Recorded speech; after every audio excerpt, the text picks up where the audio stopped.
Hej, det her er en video om, hvordan man bruger programmet Build an Atom, eller på dansk Byg et atom, fra PET Colorado. Det er et online-program, så når man har hjemmesiden, kan man bare taste ind her i feltet, og så gå ind på hjemmesiden.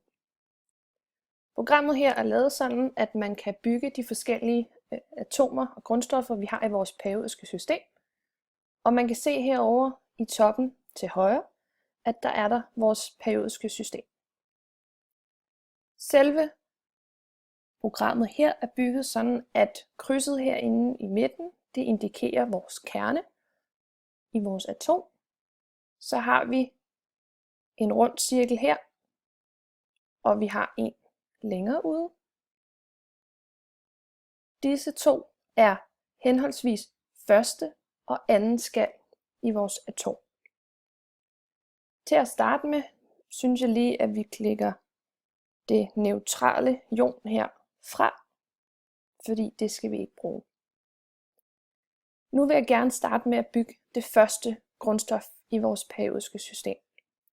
Og da det første grundstof er hydrogen, tager jeg et proton ind til kernen. Jeg kan nu se, at programmet fortæller mig, at det er hydrogen med et proton i kernen.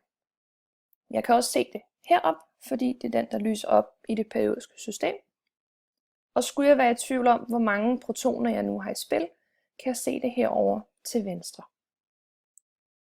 Hydrogen har som sagt en proton i kernen, som er positiv, og den har en elektron i første skal. Så jeg tager en elektron og fører op til første skal. Og nu har jeg bygget hydrogen. Hvis jeg godt kunne tænke mig at bygge andre grundstoffer, kan jeg tage protonerne og elektronerne fra og lægge tilbage i kasserne. Nu kunne jeg godt tænke mig for eksempel at bygge lithium. Og lithium ved jeg er grundstof nummer 1, 2, 3. Det vil sige, at jeg ved, at jeg skal komme 3 protoner ind i kernen. Den første, den anden og den tredje. Og nu ved jeg ikke, om du lagde mærke til det herovre i højre side, men man kunne se, hvordan at atomnummeret steg. Nu er der altså 3 protoner i kernen. Kan du se herop. Og nu tager jeg elektronerne. Den første, den anden og den tredje. Nu har jeg bygget lithium.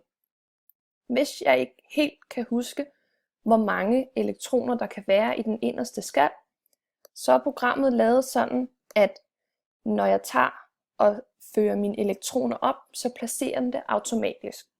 For eksempel, hvis jeg nu mener, at der kun kan være en i inderste skal, og jeg tager en elektron og sætter i anden skal, i det jeg giver slip, kan man se, at den kører ind til inderste skal. Hvis jeg nu tror, at der kan være 3 i inderste skal og giver slip her, fører den ud til den yderste skal. Så man kan ikke rigtig gøre noget forkert i forhold til skallerne. Man kan maks bygge de første grundstoffer herop til neon, fordi at vi som sagt kun har 2 skaller. Skulle vi bygge over neon, så var vi nødt til at have den tredje skal. Nu håber jeg, at du har fået en god idé om, hvordan programmet virker.